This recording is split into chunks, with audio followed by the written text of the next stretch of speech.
Hey guys, Dio here from Having Fun. Today's video, I'm bringing you something different, and yes, it's not like the usual. As I told before in my last video, it's gonna be different. Need to get that variation going, not need to be like the old style. So today's video is gonna be talking about not only the usual ways of the miniatures and everything. Today's video is gonna be on what paints are the best for miniature painting, and for that will be not a contest, not will be a review, but it will be my points of view and and the strongs and like cons, pros from that paint and everything like that. So it's not like a review, it's more basically like a comparison of two products that are gonna be different. There is a lot of many paints out there that you can use for your miniature paintings and also for your terrains, doodles and everything like that. When you're doing your amazing environment for playing style like board game and everything, there are many paints out there, so you should be giving a try in which one of them you like. That is the video of today. For today, let's go ahead and show you the many different kinds of paints that we're gonna be using on today's video. It's not about using it, it's just giving you a preview on how they will look like actually when you paint them all. So that's gonna be the ones available that I have right now are two paints and also three paints that are spray cans paints, and also the so-called markers too. There are paint markers, and well, that will be in the video of today. So stay tuned for the comparison of those many paints. See you in a while. Stay put, guys. Hi guys, welcome back. So, as I told you before in the video, in the intro one, I actually told you that there are many variations of paints and everything. You should go give it a try. Yeah, that's one thing that's true. You need to go ahead and find your own style of painting and give yourself a try on painting them. Don't forget that the ability to use the paint, it's by how good you are managing to use your paint. Like for example, if you got good imagination, you want to give this miniature style and everything like your own, then be my guest and go do it. And actually when you fail, don't forget, I did the same mistakes. I failed, then I learned, then I get better, and then I never did those mistakes again. If you want to get going and do it, like for example, get anger at your first mistake, don't get angry, trust me. Your emotions were gonna be actually momentarily in a confrontation, and actually you're gonna be disoriented, and you will not actually be able to understand what the people or what you're doing in the moment when you're painting your miniature.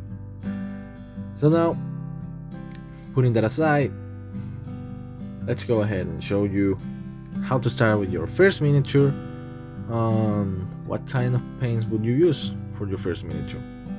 So for that, I would recommend that as first miniature, when you're doing your paint in the miniature, I would recommend that you should go ahead and go with the most easiest and for beginners like paint. For myself, I actually don't own a airbrusher system like machine, so I can use like airbrush paints and everything. No, I don't own it. And one thing that I not gonna be talking about is the airbrush. I'm gonna be talking about more for like paintbrushing. So if you are willing to stay for the paintbrushing, you're welcome. If you're not, then I'm sorry, this video is not for you then, guys. Now, and one of the things when you're going to start your miniature painting and everything, you should always start by just not forgetting that if you apply your paints, these paints, into the miniature, they're not gonna stick well. That's one thing that you need to take care about. So for that, it comes in handy when you are trying to use these paints. You're gonna be always try to use primer. As you can see here, it's a surfacer. It's my own like local store brand surfacer, and well, you can actually acquire it in your local stores too.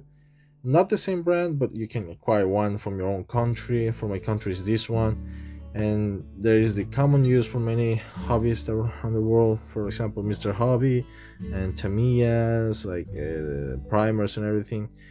For that, I recommend that you should give, if it's a miniature that has a lot of details and you want to make those details pop out, first things first, apply a black primer, and when it's dry enough, you should be applying the surface. From where? Let's say this is one of my miniatures. I have painted it and everything, and I applied the black primer. Where should I apply the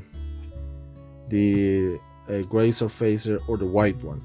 For me, if you're starting, I would recommend that you should go ahead and buy a gray surfacer. It's more better than a white surfacer. Why is that so? The white surface makes the details pop out more, but they don't look that really distinguished when you're going to paint. And when you're actually spraying the paint, like for the detail, you're gonna be seeing that the surface is gonna clog some parts with paint. And well, if you're not in a safe distance because you're starting in the miniature world, well, you're gonna be starting by like this. There are many people that they start, for example, this is my surface and this is the line they start. I'm gonna be closer. No, start from this, like for example like this, a most like safe distance, and like that. Don't do like spray directly in one part. Spray it up, like left right, up down. Don't spray the paint in directly to the miniature. That will actually clog all the parts for the details of the miniature. And the thing that you're gonna be concerned about is that the gray one, it actually helped me a lot to pop out those details in this miniature, because it actually helped me distinguish which parts are going to be needed to go gray, which part are going to be needing to go black, which part are going to be needing to go silver, like this and that. And I actually enjoy that. And when you're starting your paints in the miniature world, you're going to be always start by your primer. And by that, when you're going to be applying your primer, is going to be upper, like up in this, like in this degree, for example, in a 90 degree, for example, like this, up. You're gonna be applying like this, 1, 2 coats, and that's enough. Then you're gonna turn your miniature, and in a 95, 98, or 100 degree, you're gonna be applying 1, 2 coats, and that's all. That's how you're gonna be popping those details from the up and the back. Why?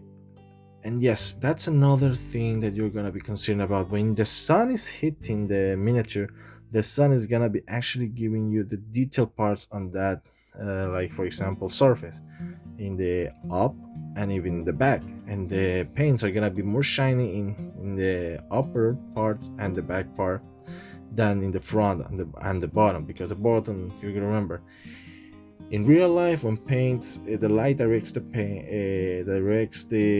like for example, the light itself directs from an object. The object itself, it's like this, for example.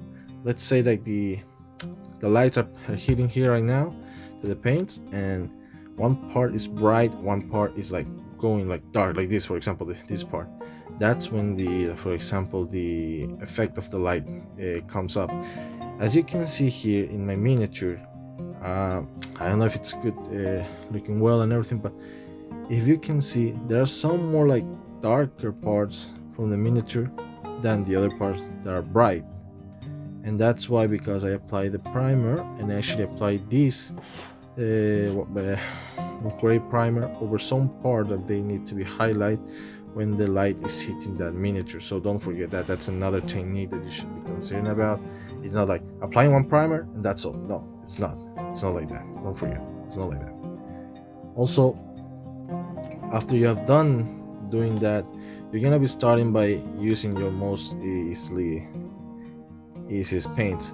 In many brands, for example Citadel, they are from the War Games Workshop, from the Warhammer universe, like all general use of paints in their miniature brands. I actually moved from the little pots because there is a cons and pros from this product, from Citadel's paints.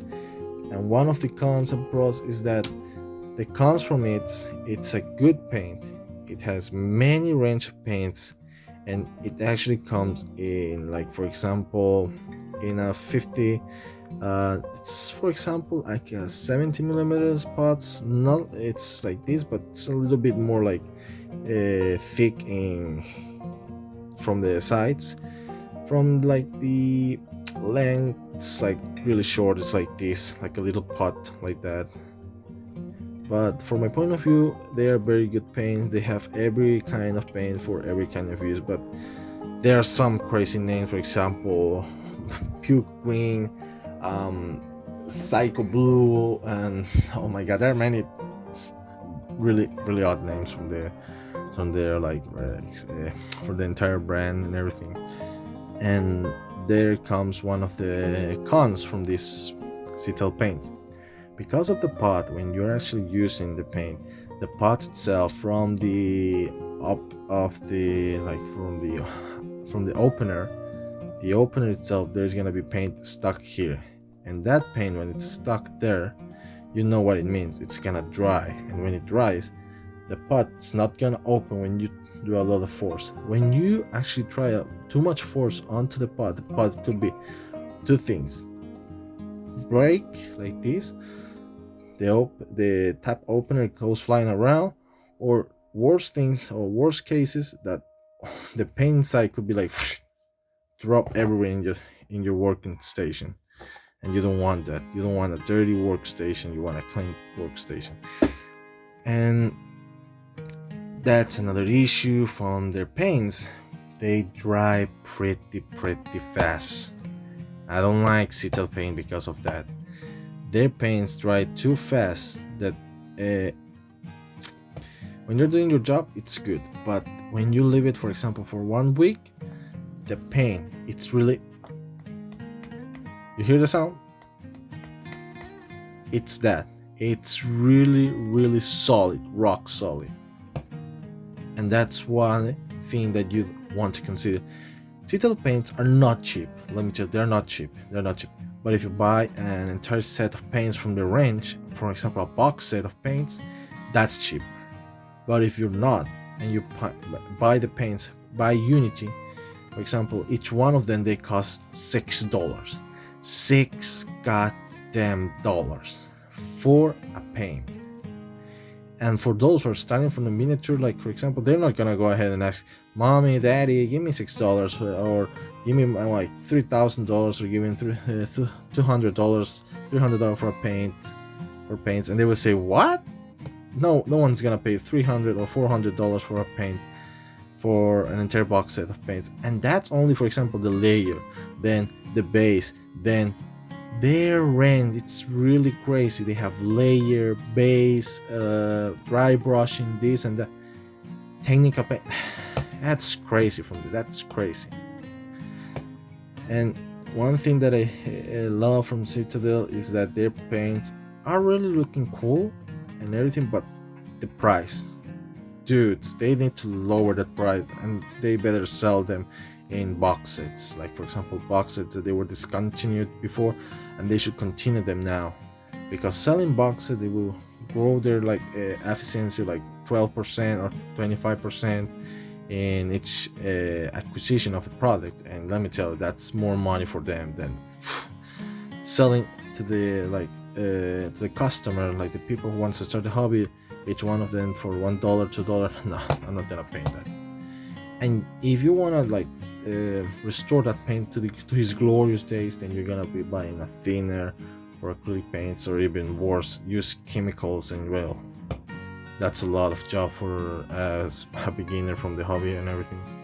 Another paint that you can go ahead, and let me tell you, it's one of the best, and it's gonna be Vallejo paints. Yeah, the brand is here, AV. And Vallejo paints, they are awesome. They company, it's a company from Spain, a Spanish company, but they make awesome paint, like paint stuff for the miniatures when you're gonna be a starter, or even a medium guy from from the hobby and everything. Well, let me tell you, I have been using Vallejo since when? Since I started painting the since I started painting the is my primary stag marine, and also the guy before that was the Locust Heavy Destroyer to the fella here. I actually love it, and even the bases, I paint the bases and everything. From Citadel paint, I actually just painted because I thought that they were good and everything people was talking about. I only painted the Invictor Tactical Warsuit and everything, and it was like a star 10 and everything, but I use a lot of ultramarine blue. And let me tell you, this is not it's not a good like finished product. Let me tell you, it's not. That's not. There's some many parts that I didn't know that I need to cover, like for example the parts from the sides. When you turn it this side, you can see there is like primer but no paint. That's one thing that you don't want to see people looking about, and that's when I use only Vallejo. I use the Citadel paints for only painting this fella, and that was all. But I think that wasn't worth it. I should have gone with the Vallejo, like waited a little bit more and buy the entire like pack and everything. But don't worry, that's a rock from the past. A rock from the past, so we don't need to focus on that. One thing that it's a cons from Vallejos, it's the price. The price for each of the paints, it's $3, $3 and even less. But if you are buying them in a box set, the box sets are more cheaper than you expect to buy this. It's like $1 per bottle. $1 per bottle. When you're saying $3 for each bottle, well, in a box set sounds more cheaper, but that depends on the box set that you're gonna acquire. And also, if you're starting from the miniature world, they sell like products, for example, little statues of plastic that you could like put together and then start your own beginning like painting, and you begin like earn experience and everything and how to paint them, and on that little model miniature, or no, it's not model, it's this.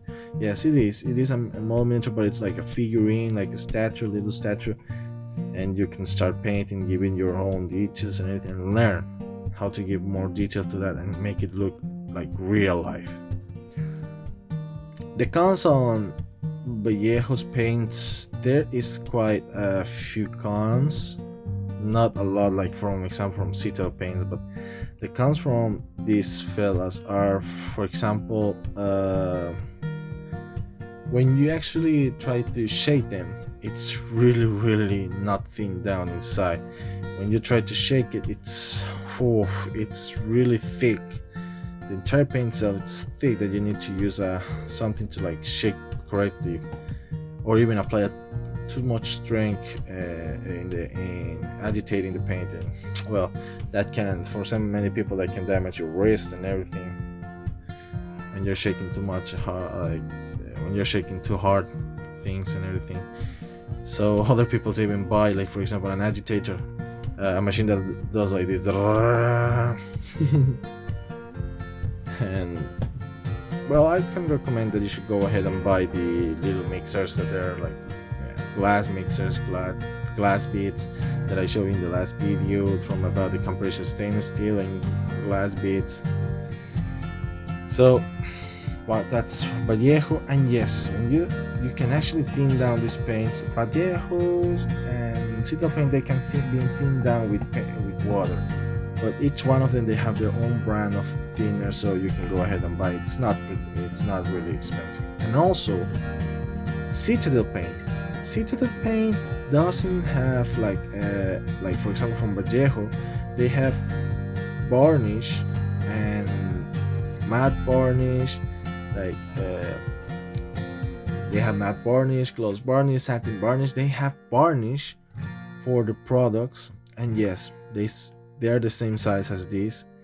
And let me tell you, that's a good thing. Citadel doesn't have that actually possibility to sell like that. They don't have their own branch of varnish and everything. They just have their paints, but in variations. For example, for this chapter, for this and that, for this and there, but not like this. not like this from Vallejos. Now, moving on, we have another thing that it's the Mr. Hobby and Tamiya spray cans. Short thing for these fellas: if you're gonna be using them, just use them when you're gonna be applying, for example, a base for the miniature. Just apply them for base in your miniature, and even when you're using as a primer, they're very good as primer. Let me tell you, they're good as primer when you apply it over the miniature. But don't forget, Mr. Hobby, they are lac baser paints, and I didn't know Tamiya, but I think Tamiya it's the same. They are lac base, so you need to take care of which product, plastic products, they can be useful, because not every plastic products they're useful to you. They're useful when you're using this kind of spray. They can actually melt, or they can actually ruin your miniature and everything. And lastly, moving these guys aside, the common say of many like Gunpla builders and everything, when you don't want to buy primers, well, you know, they got the markers. I actually own like 3 packs of Gundam markers. I used them before but never used them anymore, so that's one bad for me. I want to clean that place, but I cannot throw these guys away. So when you're using Gundam primers in your miniatures, they can be useful too. If you are already mastered the technique of using Gundam markers and even the other paints and everything, then you can use your Gundam markers to give details and your products as well. Also, they are alcohol based paint, so you just shake them. Yeah, don't forget the cons of the spray paints like that. They are many of them are lacquer based, so they can chew away your miniatures and everything. As I mentioned before, they can melt or ruin your miniature. But when we're talking about Gundam markers, their cons and pros. Their cons are actually because they're alcohol based.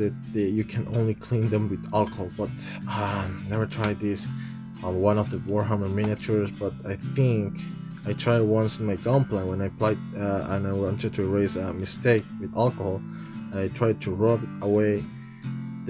When I rub it, it actually was taking a little bit of the plastic, and I was scared at that moment. So don't forget that if you're not willing to pay, you can use a Gundam marker to your miniatures as well.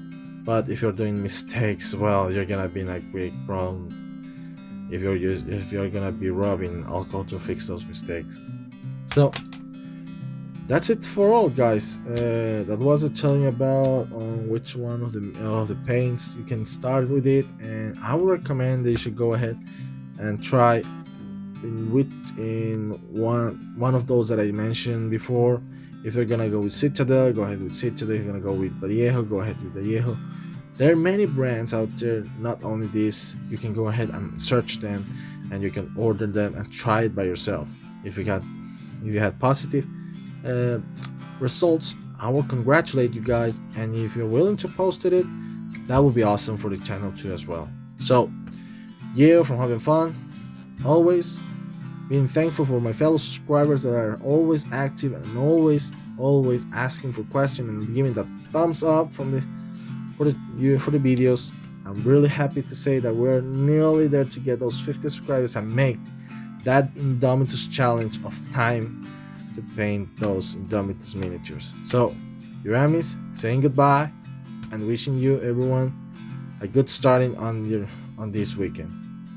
Good job, good luck out there in your jobs, and watch out for COVID. Bye guys.